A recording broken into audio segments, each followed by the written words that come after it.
네, 파워 시스템으로 오늘 시장 정리해 보겠습니다. 김석철 전문가 연결돼 있습니다. 안녕하십니까? 네, 안녕하세요. 김철입니다. 네, 자 오늘 시장은 지난주 후반에 예상해 주신 대로 거래소는 일단 반등이 나왔습니다. 0.4% 올라서 마감이 됐고요. 코스닥도 오늘 다시 0.38% 정도 상승세에 계속 이어지는 흐름세였었는데요. 오늘 시장 흐름 어떻게 보셨습니까? 네, 뭐 보신 그대로일 거예요. 이제 전체적으로 기술적 반등 들어왔고요. 그러나 이제 종목들의 흐름은 제한적인 순환 반등. 뭐 이렇게 좀 정리를 하시면 될 것 같습니다. 네. 네. 자, 단기 과매도에 따른 반등 예상해 주셨었는데, 일단은 선물 쪽에서 보면 이평선, 지금 전문가님께서는 33일선을 좀 많이 보시던데, 여기서 좀 지지력이 나왔다고 봐도 되겠습니까? 네, 그렇습니다. 지난주 이제 금요일 날에는, 이제 지정학적 리스크 때문에 빠졌다. 이제 저는 이제 그렇게 보지는 않았는데, 이제 뭐냐면 이제 변동성 흐름 속에서 변동성 하단에 왔다. 이렇게 이제 말씀을 드렸는데, 하단 흐름 속에서 이제 더 빠졌잖아요. 선물 같은 경우는. 그래서 이제 제가 지난주에는 이제 과매도권이라는 말씀을 드렸고, 그 자리에서는 적극적인 저가 매수가 괜찮다. 이렇게 이제 말씀드렸는데. 그러니까 여러분들이 이제 가만히 생각해 보시면 그거예요. 이제 증권 방송에서 이라크 사태와 그다음에 우크라이나의 어떤 그런 리스크, 이런 것들 얘기를 하는데, 사실 우리가 주식 투자를 하려고 그러면은 이 해외 정세까지도 참 알아야 됩니다.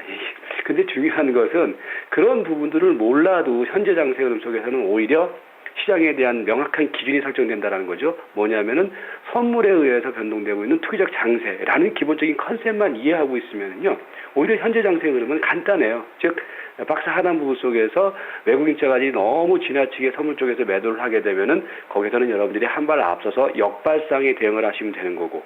그 다음에 이제 사실 시장의 흐름이 지지난주 이제 그 수요일하고 목요일 코스에서 고점을 형성했잖아요. 그러면 거기서는 이제 외국인 차가지의 선물 쪽에서의 매수가 투기적 매수가 유입됐다고 제가 지난번에 말씀드렸을 거예요. 그러면 거기서는 역발상의 매도 대응을 하는 게 맞고 이제 그런 거거든요. 그러니까 여러분들이 현재 시점에서는요, 특히 현재 장세를 대응을 할 때는요, 어떤 재료적인 측면에 기대서 대응하지 마세요. 그러면은 뒷북칠 가능성이 높아요. 그러니까 재료적인 측면을 기대하지 마시고요. 수급적인 흐름과 그다음에 기술적인 흐름에다가 포인트를 둔 대응을 하자. 즉 그런 측면에서 보면은 지금은 뭡니까? 기술적 과매도권, 그 다음에 이제 제가 설정해드리고 있는 33일선을 중심으로 해서 저점이 만들어지고 있는 자리이기 때문에 이번 주 초반에서는 요 33일선 지지적 테스트가 좀 있을 거예요. 그게 이제 테스트가 되면은 주중반 이후에는 강하게 또 반등이 나타날 것이고, 그런데 그 흐름이 좀 약간 부족하다라고 했을 때는 계속해서 이번 주 구간에서는 혼조 양상이 나타날 것이고, 이제 그런 관점으로 이번 주 시장의 흐름을 보시면 될 것 같아요. 네. 네. 자, 그러면 지금 구간대에서는 좀 관심 가져봐야 될 만한 섹터군 어떤 쪽으로 좀 압축을 해서 대응이 필요하겠습니까? 맨날 이제 똑같은 질문을 하시는데 저는 맨날 똑같은 대답을 하고 그러는데, 참 재밌는 게 그거예요. 이 시장 상황이 이제 오늘도 이제 여러분께서 가만히 보시면은요, 오늘 이제 지수를 올리면서 올라간 종목들이 뭐냐? 이제 대형주 쪽에서는 보면은요, 삼성전자가 올라갔고요. 그 다음에 현대모비스가 올라갔고, 현대차가 올라갔어요.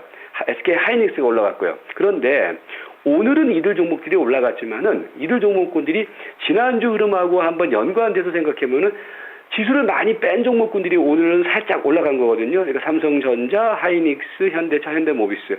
즉 이 얘기는 뭐냐면 지금 시장의 흐름은요, 그러니까 지수와 연동된 종목들의 경우는 막 순환해서 돌아간단 말이에요. 많이 빠졌다가 또 어느 날 느닷없이 하루 이틀 올라갔다가 또 다시 빼고 그다음에 다른 종목이 올라가고 이렇게 된단 말이에요. 그래서 지금 여러분들이 종목을 고르는 데 있어서는요, 매일매일 새로운 종목을 보셔서는 안 된다라는 거예요. 그러니까 시세 흐름들이 계속해서 제자리 뛰기를 한다거나 많이 빠졌다가 느닷없이 올라가거나 이런 상황이 연출되기 때문에요. 그래서 저는 이제 계속 말씀드리고 있는 부분들이 검증된 종목들, 예를 들어서 최근에 이제 그 증권주들이 강하잖아요. 증권주들이 강한 이유를 생각하지 말고요, 강한 흐름을 보자는 얘기예요. 그러니까 예를 들어서 오늘 같은 경우에도 이제 대우증권, 삼성증권, 현대증권, 이제 최근에 이제 증권주 3인방은 그렇게 이제 압축을 해드리고 있는데, 그들 종목들의 경우에는 여러 가지 재료가 있겠지만은 그 재료 이전에 시세 흐름들이 최근에 변동성 그림과는 상관없이, 그러니까 앞에서 말씀드렸던 삼성전자, 현대차, 하이닉스 이런 종목들의 경우는 시세 흐름이 대형주지만 중구난방으로 움직인단 말이에요. 그런데 얘네들은 안정적으로 움직인다라는 거죠. 그래서 그런 종목군들, 그래서 증권주들의 경우는 여전히 트레이딩 관점의 대응은 유효하다 이렇게 보시면 되겠고요. 그리고 여전히 저는요, 이제 중심 흐름을, 그러니까 지금뿐만이 아니라 앞으로까지 겨냥을 해서 보는 시세는 뭐냐면은 결국은 중국과 관련된 시세예요. 그러니까 최근에 이제 우리가 해외 증시를 볼 때도 여러분들이 다른 거 보지 마세요.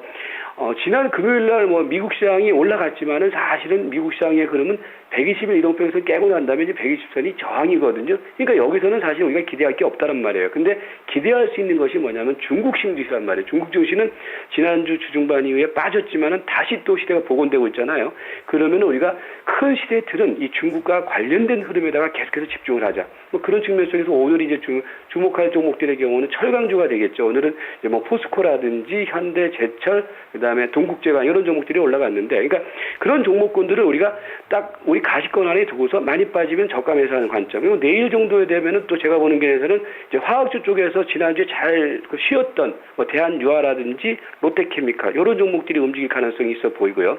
그 다음에 우리가 이제 상반기부터 말씀드렸던 종목 중에 하나가 이제 LG그룹 관련주들이었었는데, 그 이후에 이제 LG 이노텍 같은 경우는 제가 한 번은 팔아줘라라는 말씀을 드렸는데, 그리고 난 다음에 다시 제가 복원되고 있거든요. 그래서 LG그룹 관련주는 여전히 중심 흐름으로 보셔야 되는데, 이번 말일에서는요, LG 이노텍이 다시 이제 시대가 복원됐지만은 그 옆에 있는 종목, 즉 LG 디스플레이 같은 경우에도 지금 시세 흐름들이 상당히 좀 안정적으로 움직이고 있거든요. LG 디스플레이 보시고, 건설주들의 경우는 조금 여러분들이 지금 보직으로 보세요. 건설주들의 경우에는 오늘 33일선까지 현대건설, 대림산업 등이 들어왔는데, 걔네들은 33일선 중심으로 해서는 한번 기술적인 배팅이 가능하지만은 GS건설은 33일선이 깨졌거든요. 그래서 GS건설은 이제는 반등시 매도 이런 관점으로, 건설주들은 이전보다는 약간 보수적으로 접근, 증권주는 여전히 중심주로 보시고, 그 다음에 산업재 쪽에서는 뭐 철강이라든지 그 다음에 화학 이렇게 보시고요. 그 다음에 뭐 최근에 말씀드렸던 하나 같은 경우도 지난주 많이 빠졌는데 여전히 지금 가격적인 면에서는 분명히 메리트가 있는 가격권대거든요. 그래서 여전히 중기적인 관심권. 그 다음에 뭐 개별적으로는 세아 베스티라든지 태원 같은 종목들도 여전히 중심 흐름으로 보시면서 대응을 하자. 이렇게 정리를 해드리도록 하겠습니다. 네, 알겠습니다. 오늘 말씀 잘 들었습니다. 네, 고맙습니다. 네, 파워 시스템 살펴봤습니다.